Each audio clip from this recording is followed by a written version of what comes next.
This is Pamela Kuhn, and the curtain is up on Center Stage, the show about the arts and the artists behind their work. Life in the time of coronavirus. I, like many others, take it day by day. I wake up thinking the world is as I left it a few weeks ago, and then it comes to me like a thud that nothing is as it was before. The path of normal does not exist any longer. Or perhaps there was no normal, and now we are left to our own devices in quarantine. And I am going to say now, I have found myself really contented. I believe there is a tremendous personal power to be found in our seclusion. Or as violinist Brittany Bolding said on a previous show, she said it so well, we must strive to look inward and find inspiration in our mutual solitude. And yet our fundamental purpose is to share our art with the world. For artists, no truer words have ever been spoken. Her key words address our experience in a collective solitude where we as individuals have immense strength. A time of reflection, of oneness with our thoughts, and perhaps allowing the revelations discovered in our reflection to be our guide in the days to come.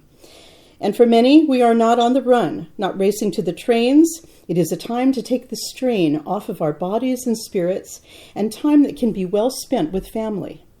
And we may become wiser. Oh yes, I think there is a little silver lining to this situation, if we dare to look at it. So I am conducting my show at home today, on the telephone.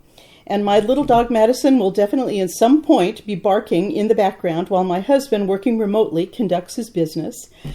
I spoke last week of the devastation for artists at this time, when all the theaters have been closed, and artists are still helping each other with artist relief funds, the GoFundMe projects, and stunning acts of solidarity for each other.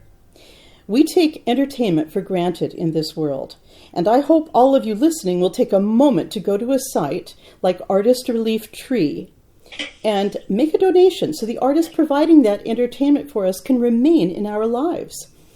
And speaking of entertainment, let's look today at what we're doing at home during this time of quarantine. What kind of self-entertainment are we giving ourselves? And I have my pal, guest filmmaker Matt Mickelson, to talk about what we should be watching. It's time to rattle the cage of Netflix or the DVD collection and ask, what are we going to watch? Matt, welcome to Center Stage. Thanks for being back. Are we doing a Wayne's World kind of thing? Yeah, well, I was going to whip out my guitar, but I thought I'd give our ears a rest. You know. Wayne's World, party on. And party on, Wayne. So you are my partner in individual isolation today. How is it for you there in the midst of COVID-19 at your home? Well, have you ever seen the movie Moon? Yes. Where this guy is in a space station all by himself. And there's absolutely nothing to do.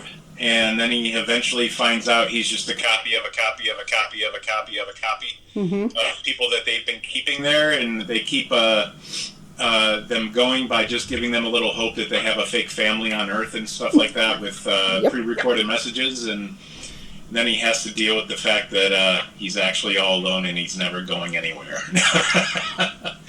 But I feel like we're on our separate space stations, all by our lonesomes, keeping an eye out on the dark side of the moon or something.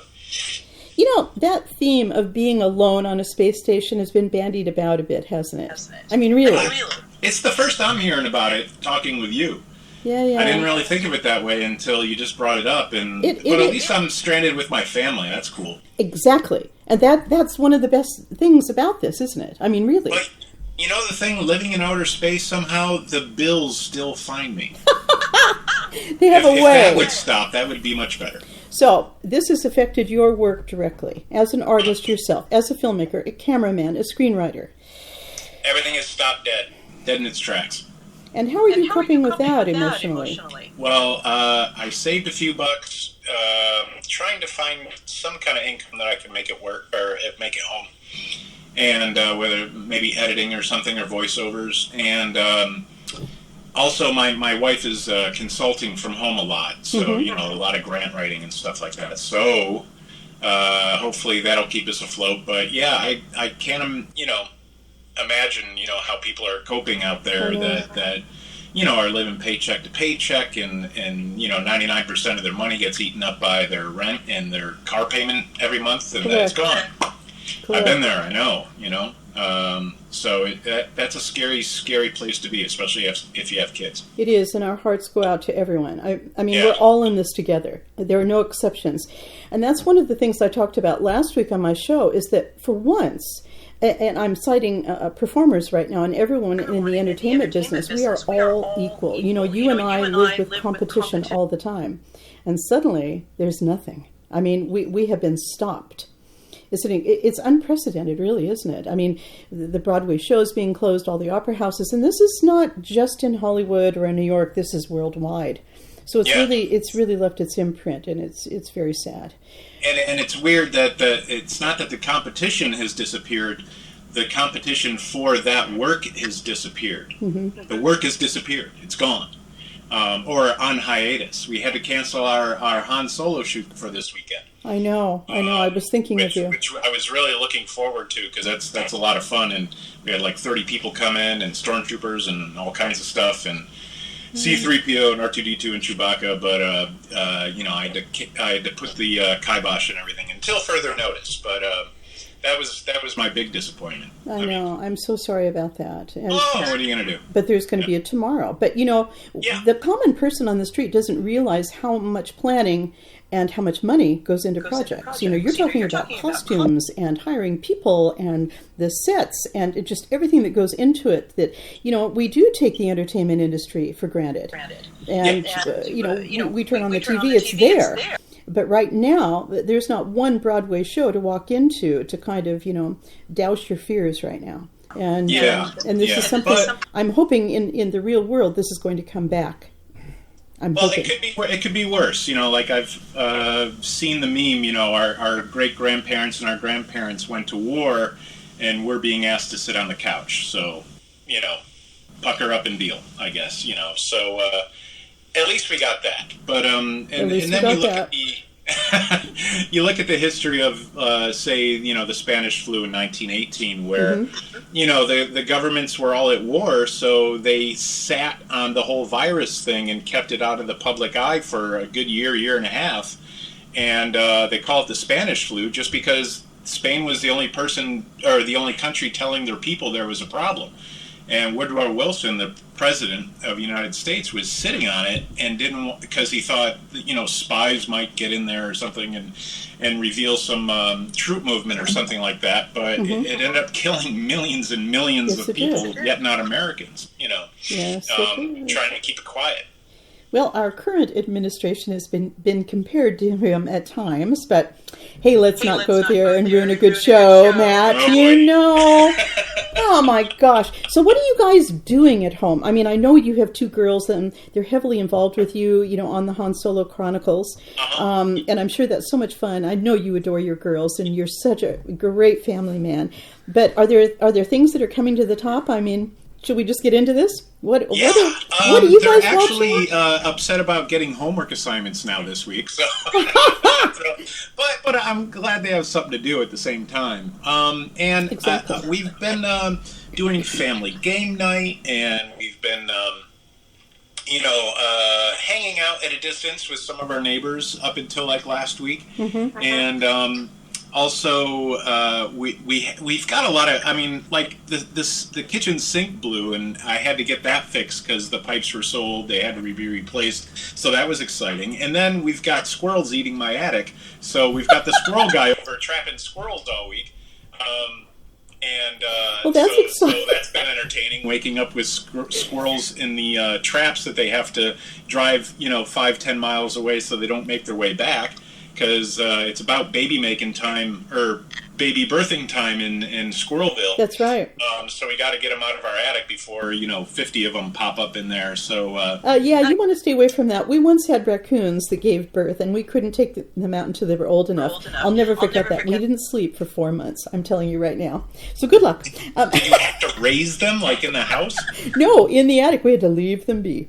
It was Also, we've been, really into the Netflix and the Amazon Prime. But the funny thing is that my girls went and dove into the old DVD collection and pulled out all their childhood favorites, like Princess Bride, Enchanted, love it, and Monsters Inc. and The Incredibles and Ratatouille and all that Pixar stuff and some Disney stuff. I love and all that comfort food stuff. Exactly. Comfort food. But we all want that right now, don't we?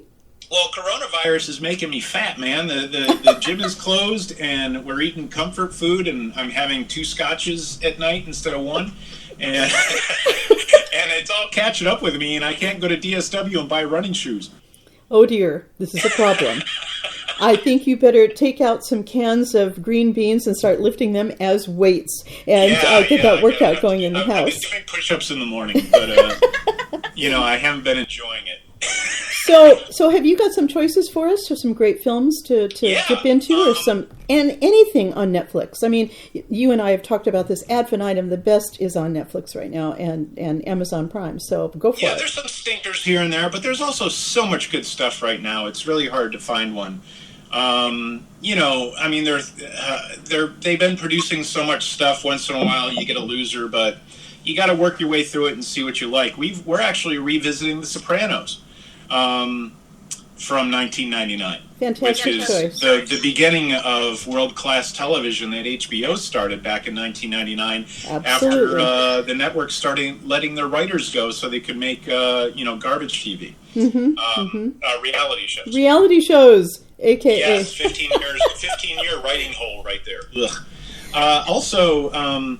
There's always, Star Wars, but nobody else seems to want to watch it like I do. Now, wait, on my list, number 1, I write, of course, Star Wars, and all of them, even the bad ones with Jar Jar Binks. So, I was happy the other day. I turned on TNT, and there it was. I was so excited. Oh, the marathon? Oh, yeah. Yeah, we love Excellent. that. Well, also, if you like good stories, I finally checked out The Expanse, which I've been hearing about forever. And the first couple of episodes are a little hokey. They were like pilot episodes, and it looked like they didn't really spend too much time or money on it.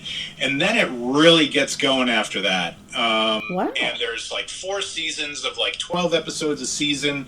And when I first started watching it, I was up till 3 o'clock in the morning because I couldn't stop. Because they're like 45 minutes long, because there's no commercials, and you just get sucked into the stories, because it's basically a soap opera. It cuts between 2 or 3 different factions and what they're up to and how all their actions involve each other. But it's so well done, and the special effects are really top tier. The acting's really good. Like I said, the first couple episodes were a little hokey. It was trying to find its footing, but then it really takes off. And it's obviously been really popular. And you and a bunch of other people around me are telling me I have to watch this, and I haven't. So, okay, that's my next binge-worthy. Yeah, it's basically, you could do the same thing current day, except they put it in space. Because it's kind of like Earth is Britain, Mars is the United States, and the Belters, who are the blue-collar people, they're like, like Irish Jamaica or something like that. And it's the battle between them all trying to gain power so they could just, have a life. Excellent. Instead of killing each other all day. Okay, all right. Okay, I'll tune in. It's good. Okay, it's good, yeah. So what else have you got? Ooh, I got to good one for you. A show from Norway called Ragnarok. It's basically 90210, but Thor. And it's in Swedish, and but it's dubbed over. And our languages are close enough that the lips match mostly, but it's really, really, really, really, really well done. It's not your Marvel, repeat, rinse and wash stew. It's really subtle, and it's just this kid in Norway in the rich family that is polluting the town. They're like the immortals or the giants or whatever, and he starts discovering these powers he has, moving to this ancient town that's just a small little town. And all of a sudden he could throw stuff, and and his eyes are better, and Wow. he's but he